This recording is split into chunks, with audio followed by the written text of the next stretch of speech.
It's just the three at the bottom here, right? So Python and C#, yeah, both popular and loved. I think this is sort of part of the superpower. It makes sense. Of C#, and it's something we're going to work hard to keep at as we broaden the addressable audience, so to speak, to make C# stay a desirable language.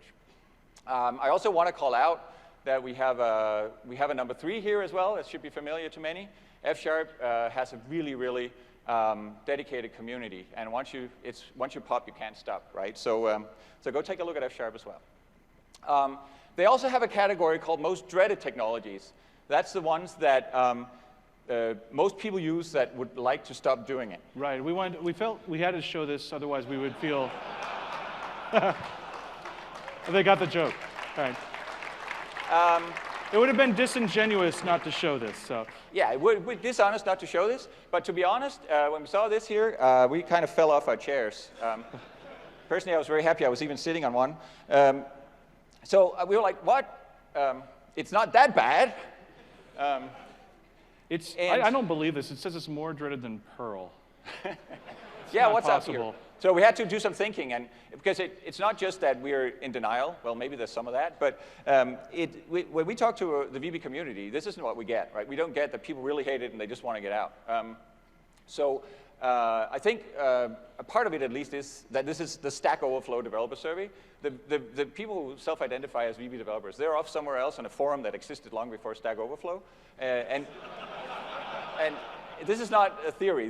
We know this to be true. And actually being a happy community over there. And the people who are on Stack Overflow are the ones that love another language, and they go to Stack Overflow to follow that, but they have to use VB despite their desires in the daytime.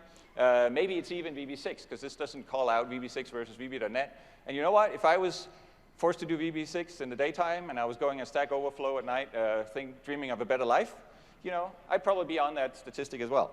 We think that's part of it. That's why it's so bad. But we also, we talked a lot to the VB community, especially the last year, and we are realizing that this sort of automatic approach of doing everything to VB that we're doing to C#, just sort of automatically, that doesn't seem like the right approach. VB developers, C# developers, they want different things, right? Right. I think VB developers value stability, quality, support. They value awesome tooling.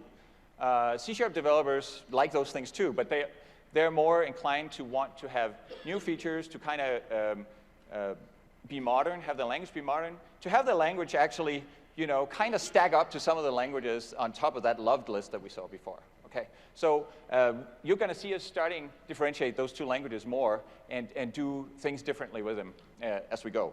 But much as we love F# and Visual Basic, we're going to start talking about C#, because that's a language that's in the title of this talk. Right. This is what I call my rainbow slide. You'll find out soon enough what I mean. Just to remind you of all the things that have changed about .NET and around C#, yeah. Just over the past couple of years, right? From being a Windows technology, it now runs everywhere. And we mean more and more seriously everywhere. From sort of at the technological level, from being a system component that everybody sort of had to agree on being pre-installed on Windows. You can now deploy .NET with the app as part of .NET Core, for instance, and do side-by-side, have much more componentized experience. Runs on a VM for sure, but more and more so you can choose to run it, to compile it down to native if that fits with your performance profile and your deployment profile, if you find compiling down to specific architectures. And now to things that are near and dear to Dustin's heart and mine. We used to have black box compilers. Now we have Roslin, open compiler APIs. Everybody can ask questions about C#. Compilers that don't just compile. We have a clicker that doesn't run It's not written in .NET. We heard that. Yeah, it's not written with C# anyways. We like to come back to themes in all the parts of the trilogy. The Roslin technology itself actually enables this, moving from just being a Visual Studio language to you can write C# in any editor you want. And finally, of course, a really big point here is that we move from a proprietary technology to being open source. And so if there's a part of the story that we are not filling out, somebody else will, right? And they are. Yeah. This is really important. So talking of Roslin. Yeah, let's talk about Roslin. So you want me to take this clicker? All right. So I do want to talk about Roslin. This talk is called The Future of C#. Mads and I have done it, done this talk a couple of times now here, and we love coming here and talking about this. But we can't really give the same tired old talk and have it be the future of C# anymore, right? Because Roslin shipped. We actually did. There was naysayers and disbelievers, but now we did ship. And now we're coming up with kind of what's next for that. Where do we want to take Roslin? We're fairly ambitious people. We are.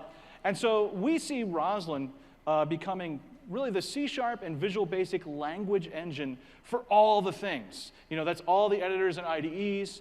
That's all the linters and analysis tools, the fixers, the refactorings, the code generators, the scripting, the REPLs, anything that deals with C# code and needs to be smart about it, right? It needs to do some analysis or code generation or any kind of developer tooling.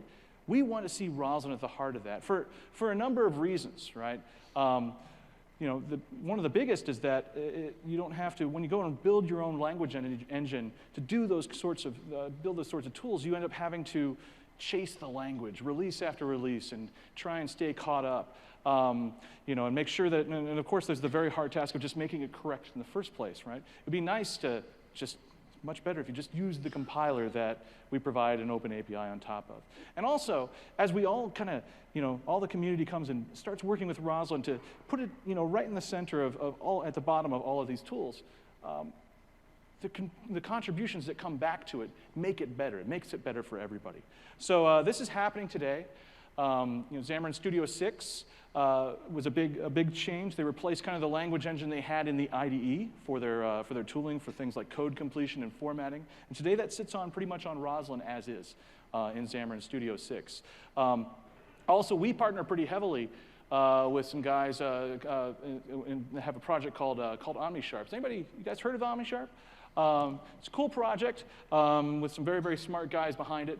We're deeply involved with it because what OmniSharp does is it takes and uses Roslin at the heart of it to kind of process your project and be able to query this little language server to get back, hey, what would I show in the completion list here when I press dot in this particular file, for example? And it has a little HTTP or standard in and out. You can kind of communicate with it. And then also part of OmniSharp are a number of plugins, right, for different editors that talk to that server. So I could use OmniSharp with Vim, I can use it with Atom, I can use it with, Emacs and Sublime Text, and at Microsoft, we use it to power Visual Studio Code ourselves in our own IDE experience. And that's something where we're partnering with the community, putting Roslin at the heart of this system and be able to create some amazing things so that you can take and do C# development anywhere you want to on any platform. That's really cool. Yeah, it's pretty cool. It's interesting that the fact that C# runs on Mac and Linux and all these means that we can run Roslin on them so that we can power IDEs through OmniSharp on those platforms as well. Right? It all comes together. Right. And so as we kind of forge ahead and figure out what we want to do there and how we can contribute ourselves the most, and it's more now thinking about, okay, we created this compiler API surface area where you can ask about C# code. Now it's like, well, let's think about the next level, the higher level APIs, thinking about we need an API for completion lists and that sort of thing. But when it comes down to it, what it really is we want there to be, and this is a statement that Matt said to me, I totally agree with it, so we want there should be only one code base in the world for understanding C#. That's how we feel about it today. So if you're trying to, if you want to go build something that targets C#, get involved with Roslin and go use that and help us make it better and better, because it will make it better for all of us. Okay, so that's what we're well said, we're my going friend. there. All right. All right. So let's dig in. We've got a few things we want to talk about. First of all, we want to talk about C# 7, lucky number 7. Okay. I'm sure you're all excited about that. You've seen a few things here and there, but that's all. A lot of the other talks they're just looking at the sausage. Maybe just show you a little bit of the sausage. We're going to get really involved and see how the sausage is made and see some of the issues with the sausage and perhaps other flavors of sausage. And perhaps I'm taking this too far. I want to look really briefly at VS Code integration. I talked about how we could take, Roslin and kind of take it everywhere and use it at the heart of other tools. And so I want to look at VS Code. And then we're going to look at some of the ways that we've been taking advantage of Roslin to improve what we call the inner loop, kind of the inner developer loop, which is kind of the features that you use every day when you're writing code, editing code, navigating code, trying to understand a code base, kind of those the features that become part of the things that you do, the tasks that you do over and over again. We want to take a look at some of those features. So, cool. You ready to take it away? Yeah, whoops, we're out of slides, so we better show some code. Okay. You want to press number 6 over there? Sure, we are out of slides. I swear, we are totally out of slides. So here's a very interesting C# program. So C# 7, it's what's next after C# 6. The thinking, we have a lot of new possibilities for how we're going to rev the language going forward. And we said, you know what? So we've been looking at a bunch of very interesting language features, and some of them take a long time to kind of design and develop and prototype and get feedback on, and some of them are more quick. We said we shouldn't have that hold us back from having a higher cadence of releasing the language. So we're going to try releasing C# 7 a little quicker. We're going to put some features out that are ready, and we're just going to keep some. The fact that some of the features that you may be seeing on GitHub us working on, the fact that they're not in there, that may just mean that they're in the next version. Like, okay, so we're gonna up our cadence, or at least try it now, up our cadence on the language and see what happens. So it's going to be slightly fewer features, but it's going to come out quicker. It's going to come out with the next Visual Studio. Right. So you guys know how some of you have come up to us over the years and said, "Man, things just coming out too fast." Yeah. We didn't listen. Yeah, we just made it worse. It's not happening. Yeah. Sorry, you don't have to upgrade. Oh wait, maybe you do. I don't know. Yeah. Let's make it that way. Okay. So let's for the next 22 minutes, let's play with some language features. And for those of you who were here for the first part of the trilogy, you saw some of them kind of scrape the surface. I'm going to try to go a little deeper, at least if I can start coding instead of talking. We can get there. So I'm going to give myself some numbers, and yeah, Scott Hunter had some numbers as well if you were here, but mine are going to be better because I'm going to have. You should start from 2. I'm going to have these numbers here. Those are real computer numbers. But actually, I only know the first 20 by heart. So. I'm going to write them differently. I'm going to write them as binary literals. Just to start with a small feature here, we now have binary literals in C#. So if you really want to show those bit patterns, you don't have to be part of the secret brotherhood of hex. You can just see the bits, right? Okay, so I'm still going strong here. Thank you. But whoa, I'm kind of starting to have trouble counting all the zeros here. So let's put some digit separators in there. That's also something you couldn't do before, but as your numeric literals kind of get big, it's nice to have some kind of separators. And you can put these wherever you want. It's not, I just put them at every 4 because you do that for binary, but if I wanted to have about 14 of them right here, I could do that too. That'd be great. Really, yeah, that really makes it more readable. So, okay, those were some small features just to get us warmed up. Okay, ready for the next trick? I am. They were clapping for binary literals. Yeah, so these guys are in the palm of your hand. The people who were not sure they were coming to the session, they're out there in all the restaurants eating all the food. So let's write a function to kind of summarize this array of numbers. We want to know what the sum of them all is, and we also want to count them. So we have to return 2 things. Well, I'm returning 2 ints. What's going on? You're typing inside a method. That's crazy. What is this? What's going on? Oh, don't tell me you were at the first talk. You already know. Let's make this a static method so we can call it. Whoop. That's not. You're inside a method body, Mads. I am. Whoops. Why is this working? Why is it working inside of a method body? I don't know. I've never seen this. It's because we have something called local functions as well in C# 7, where you can actually write your helper functions inside of other functions and kind of structure your code like JavaScript, if you will.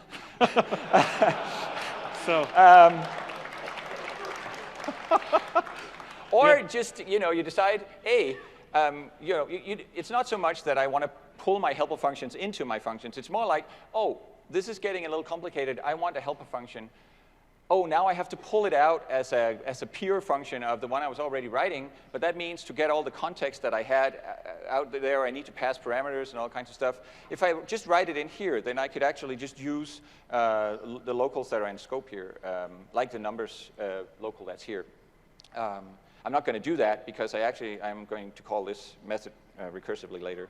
But another thing that happened here, so that's local functions, got that? Another thing here is that I am returning two numbers. So this is a tuple. This is a tuple type. We now have tuples in C#. Okay? Yeah. So just to do a dummy implementation here to start with, here's a tuple literal. Okay? It's kind of obvious. You kind of get the general idea here, right?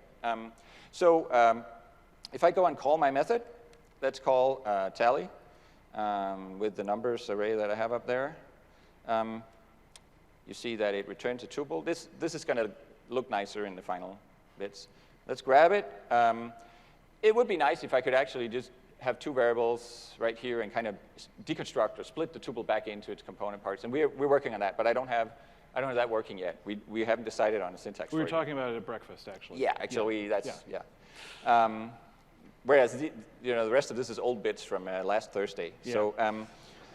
I should actually mention, we have, our machines up here are almost steaming with the Franken builds we have installed. Some of these bits are in kind of Dev 15, hidden under flags. Some of them are, in Visual Studio 15, rather. Some of them are, built from other places and pulled in. We are going by the seat of our pants, and we might crash and burn, and you might feel slightly satisfied by that. Yeah, that's going to be fun. So actually, that's mostly him. Yeah. So everything I'm showing you in the language, except for tuples, is in the build that you probably have already downloaded and spent way too much of your mobile allotment on. So anyway, I'm just gonna grab the tuple as it is into T here, and let's print something out. Let's do one of these. This newfangled feature that has been here since last summer. That was presented as a new feature earlier today, and let's just say sum is t.what actually. So by default, tuple has an item 1 and an item 2. Okay, that kind of works. I'd probably want the other one, and the count is probably the other one. And t.item 2. Okay, but it's not. It works, but it's not very pleasing. Yeah. So what you can do is, instead, you can go and this is probably the most important part, you can go and give names to your tuple elements. So I can say there's a sum and the count. That doesn't change what the tuple is at runtime, actually. These names are fake compiler names, if you will. So a tuple is a tuple, and it's just based on the types and the sequence. But you can give these names, and what that means is that not only when I hover, it tells me nicely that one is the sum and the other is the count. But more importantly, if I go to the completion list here, even though you can see item 1 and item 2 still working, they're not squiggled, they're hidden now, and I get nicer names that I am strongly encouraged to use instead. Right? So I can say t.sum and t.count, and the compiler just compiles it down to the same thing, but. So just a documentation of that and the way the code looks nicer, I think that's an important addition to the tuples that many languages have. Okay, so now you might notice that soon I'm going to actually implement this method, so don't worry. But you might notice that this kind of looks very similar to a parameter list, right? And this is a symmetry that's actually intended. We really exploit a symmetry or an analogy between tuples and tuple types and parameter lists, right? So they both have sequences, positional sequences with types for each element, and they both have names that are kind of useful, but not sort of essential to the consumption experience. Okay, so it's kind of a similar thing. And similarly for tuple literals, we kind of think of them in an analogous way to argument types. So they're the arguments that go into the tuple type. And so you can actually also have named arguments. So I could use, or named tuple elements. So I can use the same syntax as I use for named arguments to also create a tuple that has names here. You notice it has different names than the other one, and the compiler's happy. You can change the names all you want. They're just this compiler helper thing. We're not going to stop you from doing it. So now I'm going to actually implement the method. I'm going to introduce a local variable. I'm going to do it manually because demo bits. So, oh, wow, what happened there? Var, let's call it. Not that far. R equals, wow. This is what you get when you work in demo bit. So I'm actually introducing, I'm having a temporary variable here that's the tuple, and I'm going to for each over my list and compute the sum and the count here. So let's for each var v in the list and do something. And the something we do is, so let's take, wow, let's take Nobody's ever used that type. S-byte? S-byte. Why is it even there? Yeah. What were we thinking? OK, so I can access r.s here because I gave it a nice name. But one thing to notice is that I'm actually, so I'm going to update the tuple as I go along as an accumulator. But I'm actually updating it field-wise. So it's actually a mutable field here in the tuple. r.s plus equals the v. And let's also increment the count there, plus plus. Those members are just fields. They're public fields, and they're mutable. Why isn't that terribly bad? You know, concurrency, shared state. Why isn't the world going down here? Well, because tuples are structs. They're value types. And so you're not actually sharing them, right? It's just a local with two parts to it. And so this is totally fine. It's useful. It's also more efficient than if they were read-only. So people who tell you that tuples should be read-only, well, they're not supposed to. They shouldn't in C#. So we're not using the tuple type that's in the framework. We're not using the tuple type that's in a framework, which is a reference type, and therefore it's very important that it's immutable. Otherwise, you easily end up sharing state through the tuple that things can go wrong. We are introducing a new underlying tuple type. It's kind of very similar, except that it's a struct and it's mutable. I actually have the source code for it here. I'm not going to show it to you. I have time. So that's tuples. You like them? Yeah, good. Actually, a few more things to note about them. This is a real type expression, right? So if I wanted my method to be async, you know, async, come on. Async methods, it's even harder for them to return multiple results today because they can't have out parameters. But you can have a task of a tuple type, and you can just do it like this. Now you have an async method, returns a task of tuple, and waited there, the tuple comes back out, That right? looks like TypeScript. With the names and everything, right? Because the compiler tracks it through. Now, it doesn't want me to await because I'm in a non-async method. That's why it doesn't want you to type async there. You should file that bug. Yeah, I should doesn't file like you it. to type it Yeah, can inside you a do method that from body. stage, please? Yeah. OK, so but let's not keep it async here. So another thing I just quickly want to mention is that because tuples have value equality and a value-based hash code, so when you compare them equals, they just compare their elements equals. And that means they're great for keys in dictionaries, for instance. Whenever you want a dictionary that has multiple keys, like I want a key both by age and name or something like that, you just put a tuple type in there as the key, and everything works out. Like then when you look up by name and age, give it another tuple with those two in, those compare equal and have the same hash code, and everything just works out. So now you have a super simple way of having multiple keys for dictionaries. It's just great for many, many things. Just little transport types, kind of transient. OK, enough about tuples, you think? I think so. OK. Yeah, that was a lot about tuples. That was a lot. Yeah, OK, sorry. Another thing I want to talk about, pattern matching. That's actually on your machines there. It's a feature that's in flight. Some of it is there, some of it is not there yet. I'm going to show you the part that's there. So let's take the surprise. So let's take the numbers and generalize them a little bit here. I'm actually going to comment out these this Don't one come out here with that. because That's bad. yeah, I'm going to need it later. But I'm actually going to extend the example a little bit here to an object array because I want to now work with recursive lists. And I want to do it in a really dirty way. So I'm just using object arrays and kind of saying that a recursive list here of numbers is just one that its elements are either ints or they're object arrays, sort of by convention. You're a horrible person. Isn't that bad? Wow. That's like a Cards Against Humanity play. It's yeah, terrible. Right? I'm going to make you look at it for quite some time, too. And so, of course, now that I made it an object array, I can't call tally anymore because it takes an int array, but I can change that. But when I do, I can't add v anymore here because it's not known to be an int. So we've got to check if it's an int and then only do this if it is. It really is like JavaScript. What's that? Yeah. Oh, come on. You're just taking all the types away. Maybe I spent too long in TypeScript after all. Okay, so let's take the v and check if it's int. Okay, that's what you do today. And then, okay, I checked. Now I forget all about it. And then I have to go and cast v again to int, because otherwise I still can't do anything with it. Except that now you can put an I here. You can declare a new variable as you go. I'm checking it's an int. I'm giving it the name I as an int. And then I can just add that int here. Scott showed that as well. The interesting part here is that this is not just like a nifty extension of the is operator. The thing that we have here is a new kind of thing in C# called a pattern. Okay, so some languages, functional languages, have pattern matching.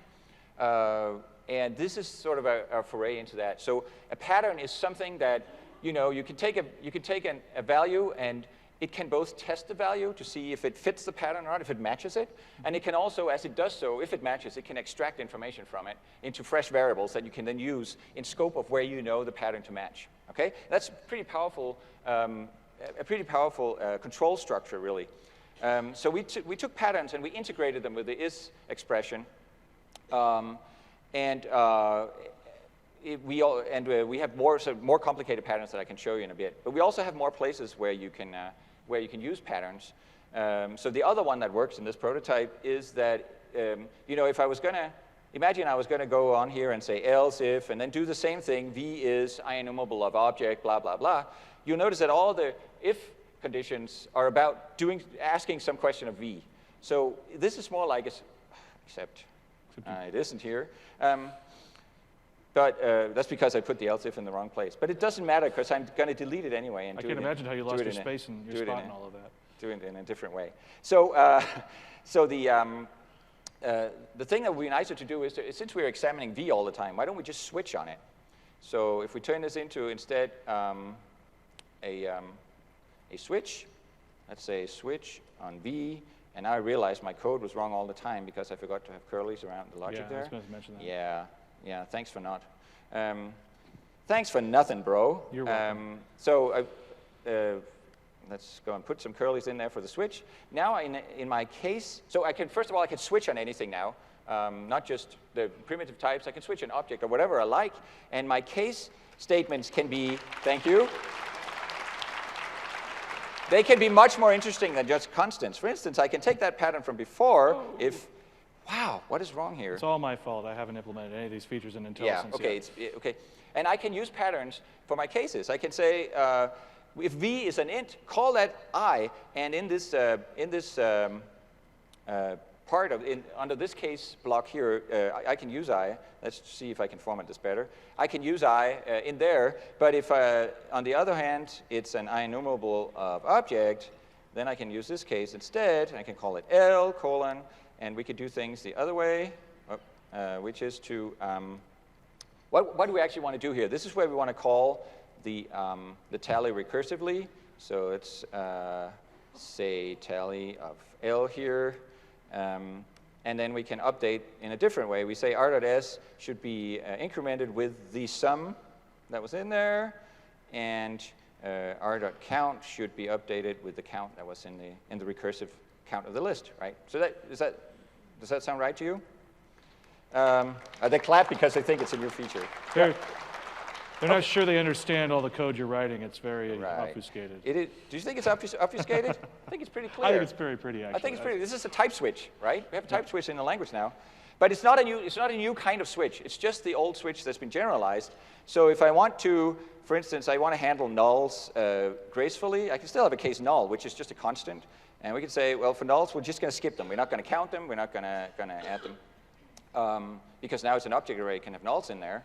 I can actually, let's say I don't want to do all the tallying if that list is empty anyway. So I could do, I only want to do this when L.any.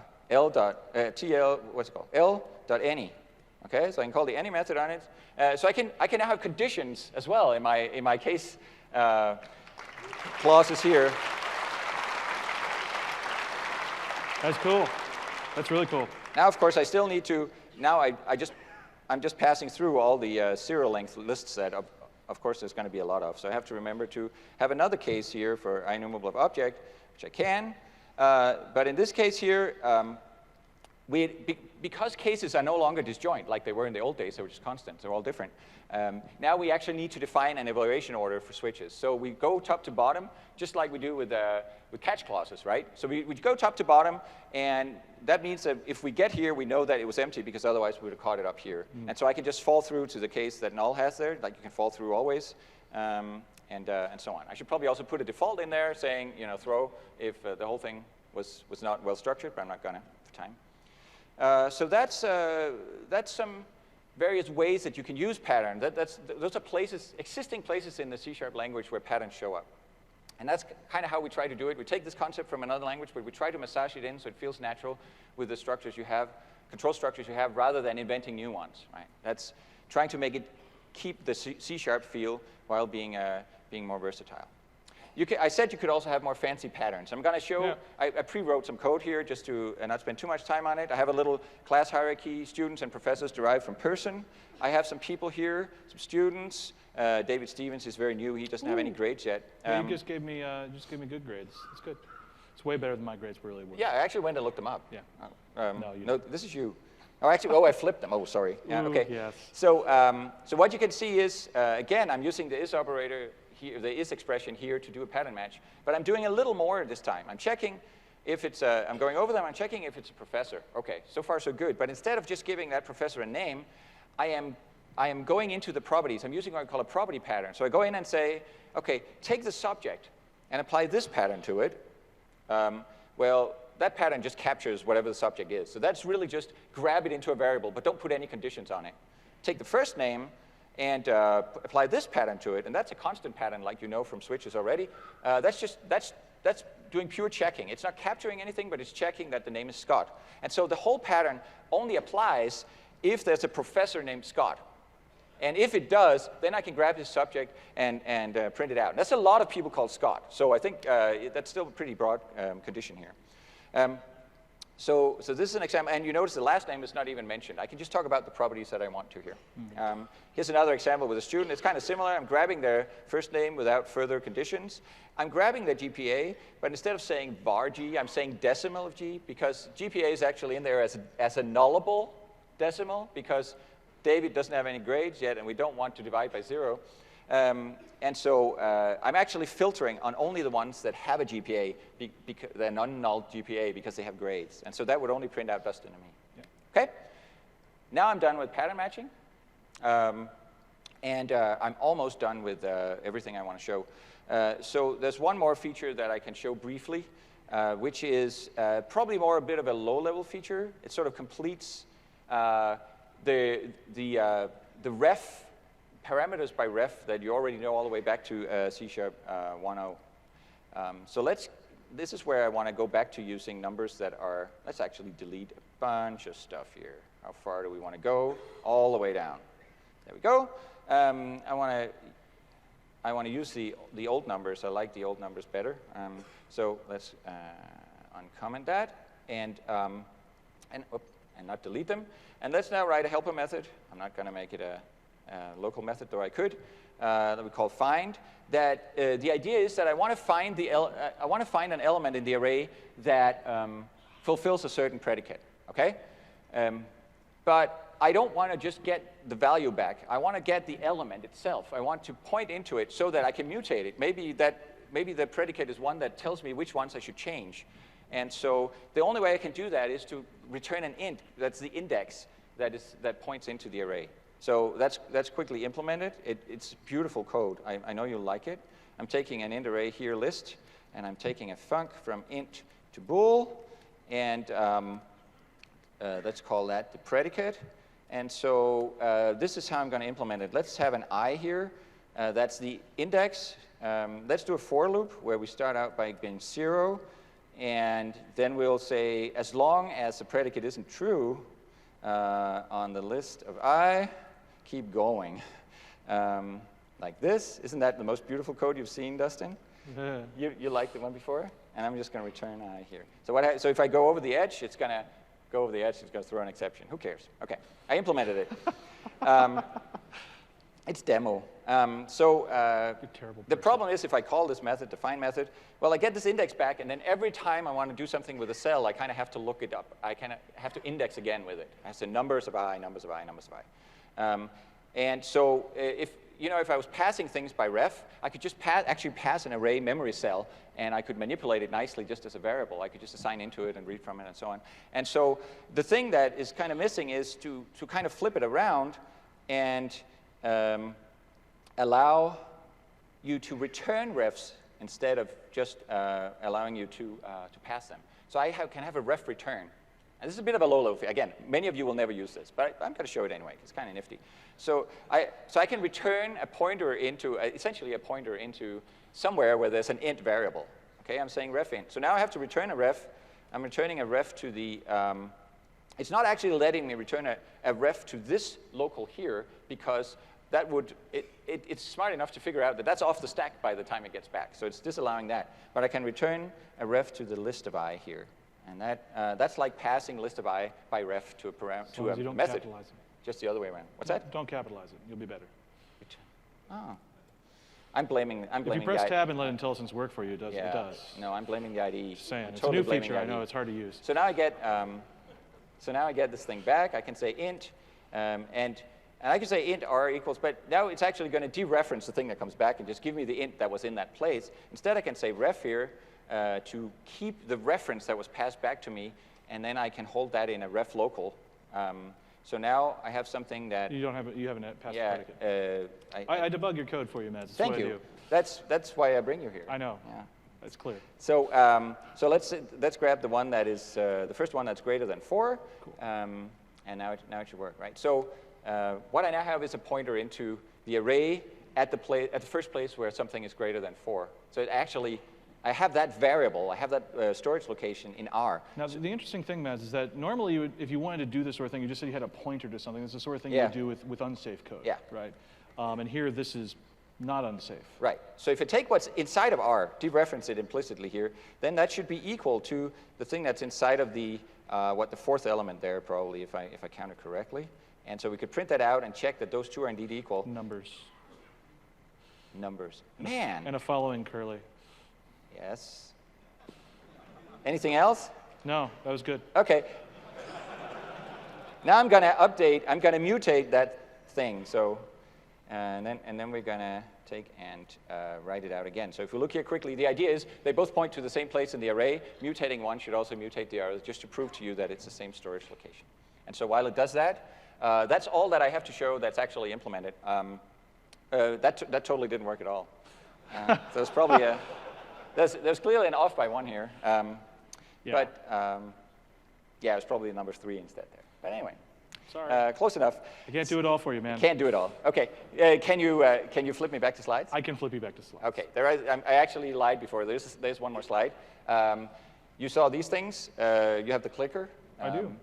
We're also talking about a few more things. We'll see if they make it in this time. Otherwise, they'll make it in next time. So we're talking about something like records that are really an abbreviation of classes to represent data. So if you want to have immutable data with value equality and all the defaults of C# are against you, but maybe you could have some syntax like this here that that really extends to all this code. It writes all this code for you in order to have just class-based things that are immutable and value-based. Okay, so write little value classes very simply, just to carry data around. We're thinking about allowing you to use object initializers on immutable types as well, making it easy to use immutable types in general. There's a little issue about it's easy to come up with syntax for this, but how does it actually get the values in? Now we're still struggling with that. We also, importantly, when you're working with immutable data, the way you do it is often that there's sort of records of a given point in time, and you still want to mutate, you still want to create change, you still want to change them, create a later state of the world, but you do it by creating a new one that looks like the old one, except for things changed. And we're thinking about a language feature to support that first class, where you could take the value that's in P1, and you can get one that's just like it, except with a few things changed, that you give in kind of an object initializer syntax. But other than that, I think we're pretty much done with C#7. So hopefully there's something in there you can use. Yeah?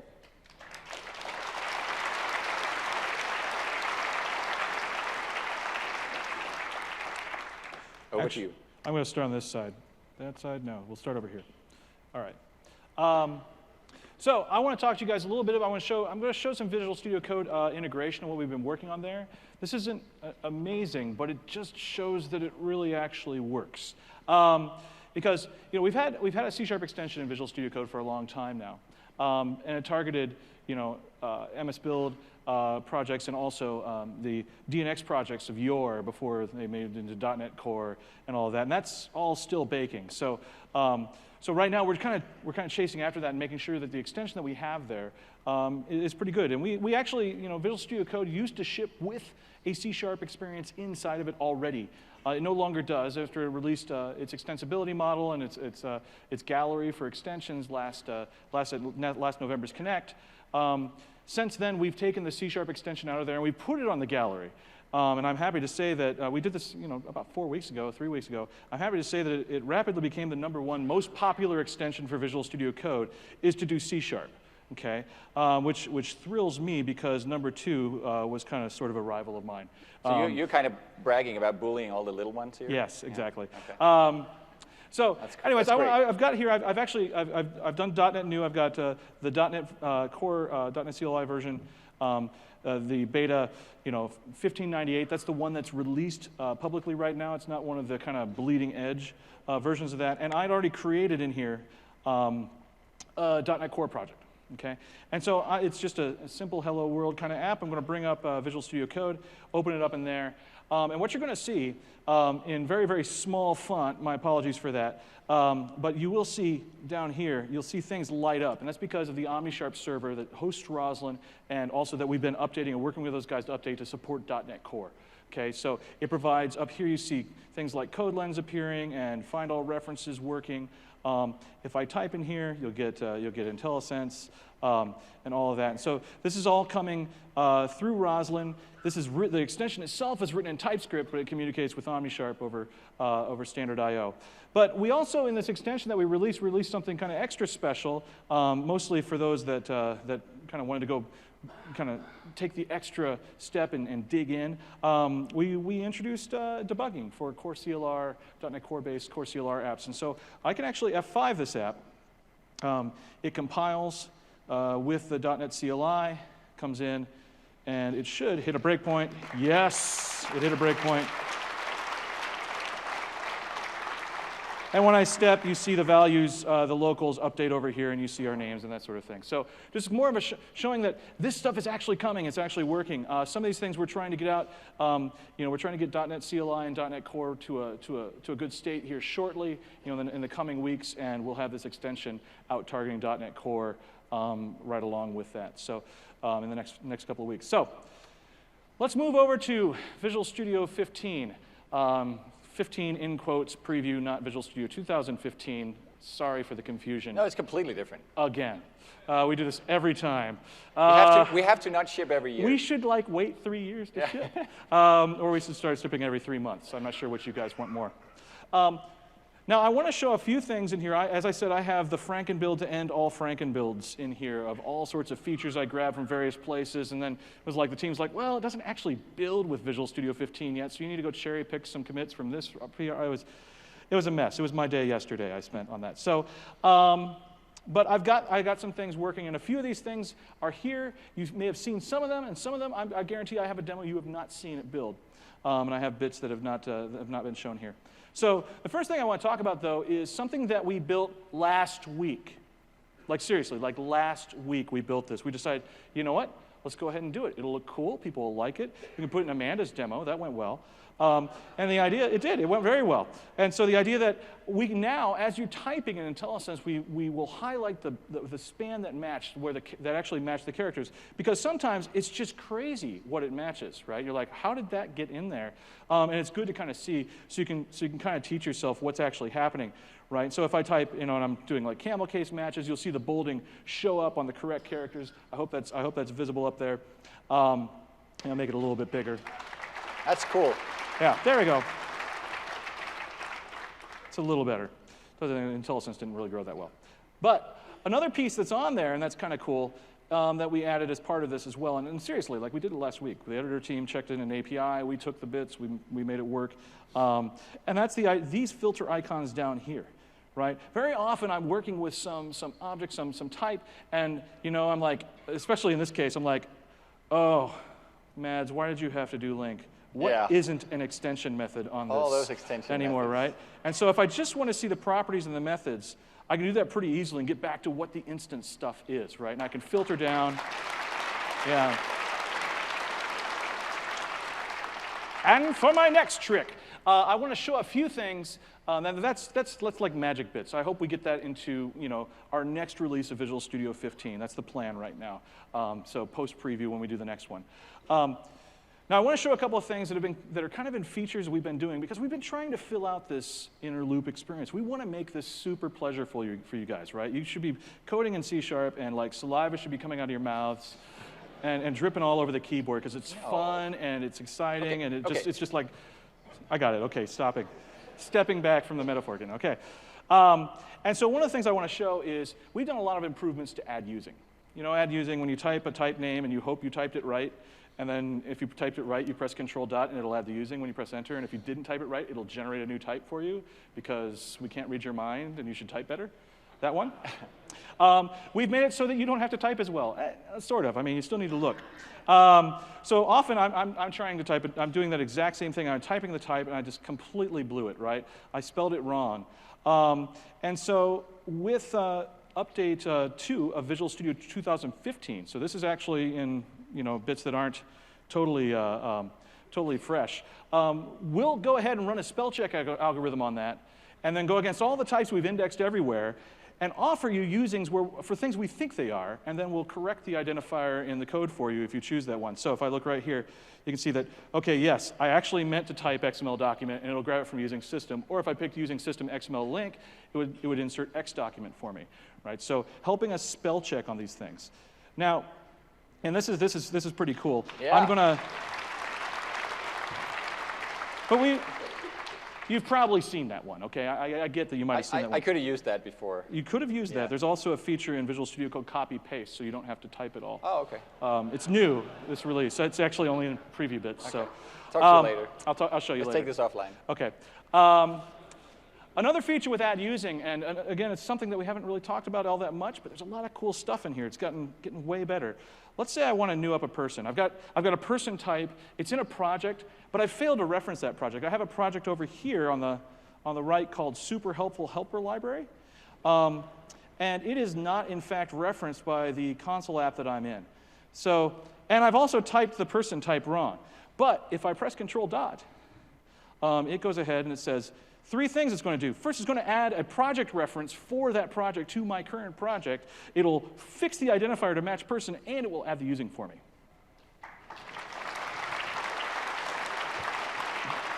Right? And so then I can go on my merry way and new up my good friend, my colleague. See. Oh, thank you. He'll see if I can spell his name right again. All right.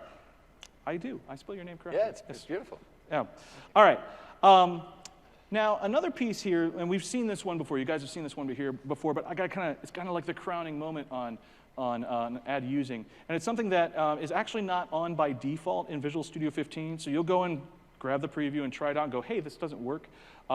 It's actually hidden under a reg key right now because it wasn't quite ready for prime time, but it's totally ready for demo prime time. But that's the one to add a NuGet package, right? So suppose I wanted to use a type like immutable array.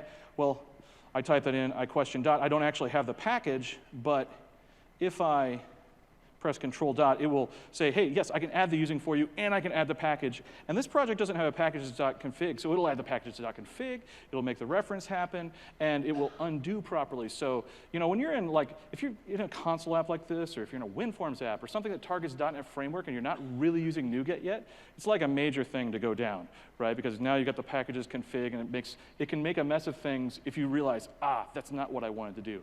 So we made sure that undo works, and it pulls out the packages config if you're like, whoa, hey, that's not what I wanted. And so that whole experience is there as well. All right.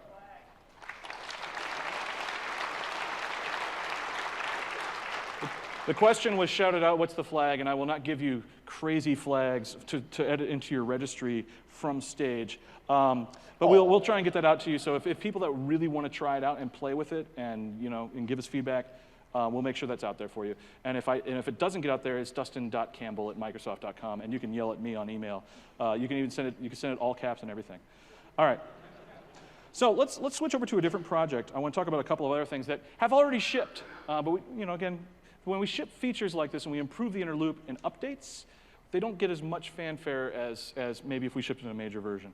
So I want to share a story with you about this code base a little bit. When I come to a big code base, I want to find out things about it. And so I start looking at interface and saying, who implement these interfaces? And in Visual Studio, finding out who implemented something in a C# code base is a major pain in the neck, right? Because you come to it and it's like, well, find all references, I guess. That'll eventually show me who implements it, I suppose. And so I come in and, whoops, wrong key. Come in. And I say, well, let's do final references. And that shows me 32 references to this thing. And somewhere in there are the actual classes that implement this interface, right? And so in this release, we decided to go ahead and update 1, we started to go ahead and add a feature we've been meaning to add for years, which was go to implementation. Right? So this works great if you're on an interface, if you're on an interface method and you want to find out who implements it, if you're on an abstract method and you're inside a method body and you want to know where's the override, who's got it, and you want to navigate there really quickly.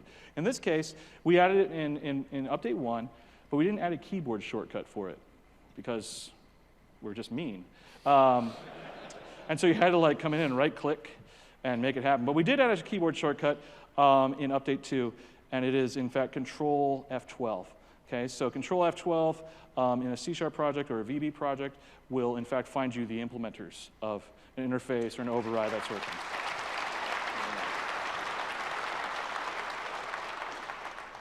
All right. I'm coming over to a file, and if you look at the scroll bar, there's all sorts of warnings in this file. And that's because as part of this Visual Studio 15, with the preview, we've introduced a whole kind of system around code style. And we're really going to try and go after this thing that is common in every single IDE except for Visual Studio, right? The ability to say my team has a particular coding style, and it's more than just where my braces go. It's also about how I name my methods. It's about how I want to use the language, whether I want to qualify things, all those sorts of things. And for us, as we're building out this whole refactoring and code fix story, it's really important because we want you to be able to specify the style that we generate things in. We don't want you to, hit Control dot and generate a method and have to go change it immediately to fix up all the stuff that we did by default that you couldn't control, right? But we also want to, stay true to the analyzer story and make sure that these things are enforceable. So when you do, you can specify the things I want the style to look like, but also enforce that for me. I want this to, and when I don't do this, make it a warning, that sort of thing. And so there's a new options dialog. There's a new options page that shows code style. And you've seen some of this in other talks, but we took some of the code style options that we put into Visual Studio 2015 and we made them more granular and put more options into them, more ways that you could specify, for this dot, I want to qualify, because I like to qualify, for example, fields and properties with this dot, but not necessarily other things, right? Just the things that look like data, for example, is a style I have. Now, I want to, in the sake of time, I want to move on to naming styles and naming rules, because this is a place where we want to spend a bunch of time, we're going to spend a bunch of effort. Right now, I've got a rule here. This is super configurable, where I can decide I want to have rules that target various different types of symbols. Like I can say I want a rule that handles classes and structs and ensures their names look like this when the tick count on my machine is even or something. You can do things like, potentially we would like to be able to do that sort of, that level of enforcement. But I'm not going to dig too deeply into this, but it is in the preview. So try it out. We want to take it much further. Where today this is globally scoped. This configuration for these styles is global. We want to make that more granular. We want to be able to have an asset that you carry along with the project, or with, be able to specify configurations for a folder of files. So I could say that my behavior-driven tests, I always like to be all lowercase with underscores for the test methods, that sort of thing. So that's a place we want to go. And when we go there, not just in Visual Studio, I'd like to take that also into VS Code and wherever you want to write C# code, so long as those assets are with the project, whatever that looks like, whether it's editor, config, or something else, we want to support that. So one last demo. because we're almost out of time. And it's an awesome demo. And I just set expectations, didn't I? Oh, yeah. Yeah, OK. So we get a request an awful lot. And it goes something like this. It says, you know, it'd be really great if you would do something about notify property changed. You know, we really hate this. And you guys are really smart, and the compiler's smart. You did Roslin, right? Can't you do this notify property change thing? And when it comes down to it, you know, it's an awfully specific pattern to bake into the compiler knowledge of. You know, and so that's what we tell you when you ask that. And you walk away mad. You don't buy us the beverages we were hoping you'd buy us. Yeah, I've said it many times. You know, because they say, no, but really, can't I, you know, just type this right here and put an attribute and make that work, right? And, you know, if you press Control Dot, the answer is no, but there's a lot of other packages, NuGet packages, that do implement that, and you could use them. We're not going to use one of those, but in fact, this is such a problem that there are many, many frameworks for doing this. So I'm going to go ahead and generate this type, and then I'm going to do something a little magical. Okay, I'm going to go ahead. I'm going to search on NuGet for a package. Now you've seen before, and you probably saw it in Scott Hunter do this today with fxcop analyzer rules, being able to go to NuGet and pull down a package and have it bring down smarts that add in diagnostic analysis and code fixes right into the IDE. Well, I want to do something like that. What's this called? Build shenanigans. See if might not actually have been indexed. That's OK. I can use my magic code. We'll just go grab it. Super helpful library. Super helpful helper library. OK. So I'm going to bring up the package console. You have a minute? I know. I totally got this.